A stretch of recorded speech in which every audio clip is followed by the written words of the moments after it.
পাকিস্তানের মাটিতে অবস্থিত এই মন্দিরে আজও নাকি কাঁদেন দেবাদিদেব মহাদেব। হিন্দু ধর্মের সবচেয়ে প্রাচীন মন্দিরগুলোর মধ্যে একটি হলো এই কটাশরাজ মন্দির। প্রায় 5000 বছরের প্রাচীন হিন্দু মন্দির এটি। পাকিস্তানের চকওয়াল জেলা থেকে প্রায় 40 কিলোমিটার দূরে অবস্থিত এই হিন্দু মন্দির। এখানে আসলে একসাথে 7টি মন্দির রয়েছে, আর এই 7টি মন্দিরকে একত্রে 7 গ্রহ নামেও পরিচিত।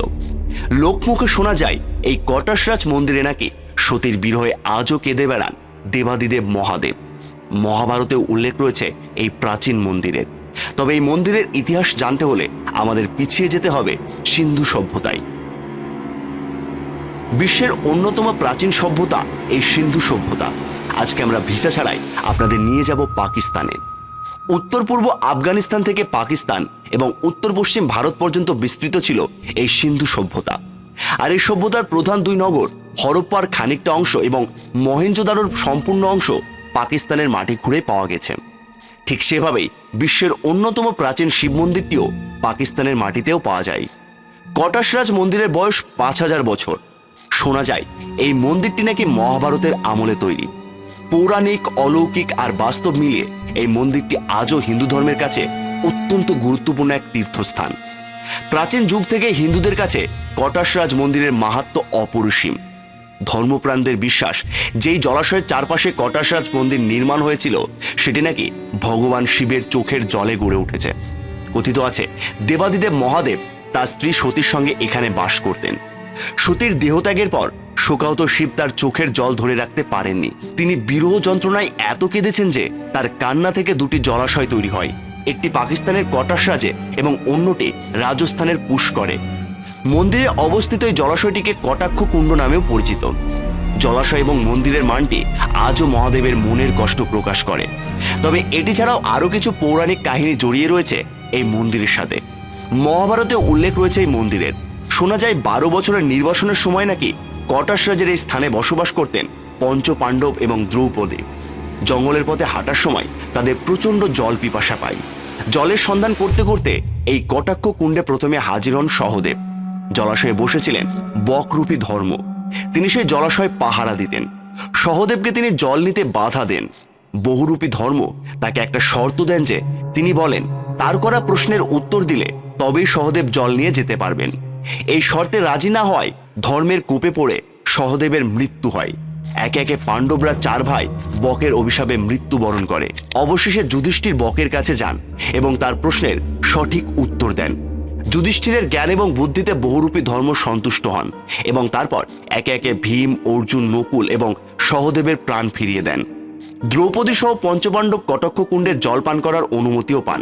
তবে ইতিহাসে বর্ণিত রয়েছে 900 বছর আগে বৌদ্ধ এবং হিন্দু শাসকরা এই স্থান নির্মাণ করেন। এখানে আছে তাদের সময় তৈরি করা বৌদ্ধস্তূপ, প্রাচীন হাবিলি এবং মন্দির। এই মন্দিরগুলির বেশিরভাগই ভগবান শিবকে উৎসর্গ করা হয়েছে। আবার কিছু মন্দিরে উৎসর্গ করা হয়েছে ভগবান রাম এবং হনুমানের উদ্দেশ্যে। মন্দির কমপ্লেক্সের ভিতরে একটি প্রাচীন গুরুদ্বারের ধ্বংসাবশেষ রয়েছে। এই গুরুদ্বারেই বিশ্ব ভ্রমণকালে কিছুদিন বাস করেছিলেন স্বয়ং গুরু নানক। এখানকার মন্দিরগুলো স্থাপত্য নিদর্শনে কাশ্মীরি শিল্পীর ছোঁয়া স্পষ্টভাবে চোখে পড়ে। মন্দিরে সারা বছরই ভক্তদের ভিড় থাকে। তবে শিবরাত্রির সময় এই মন্দিরে হাজার হাজার হিন্দু ভক্ত জড়ো হন। বর্তমানে এই মন্দিরে কোনো মূর্তি না থাকলেও তীর্থযাত্রীরা এখানে আসেন শিবের দুঃখের প্রতি শ্রদ্ধা জানাতে এবং পাণ্ডব ভাইদের আত্মত্যাগকে স্মরণ করতেন। ভক্তদের বিশ্বাস এই কটাক্ষ কুণ্ডে স্নান করলে মানুষের সমস্ত পাপ ধুয়ে যায় এবং সে মোক্ষ লাভ করে। 2005 সালে ভারতের প্রাক্তন উপপ্রধানমন্ত্রী লালকৃষ্ণ আদবানি মন্দিরগুলির পরিদর্শন করেছিলেন।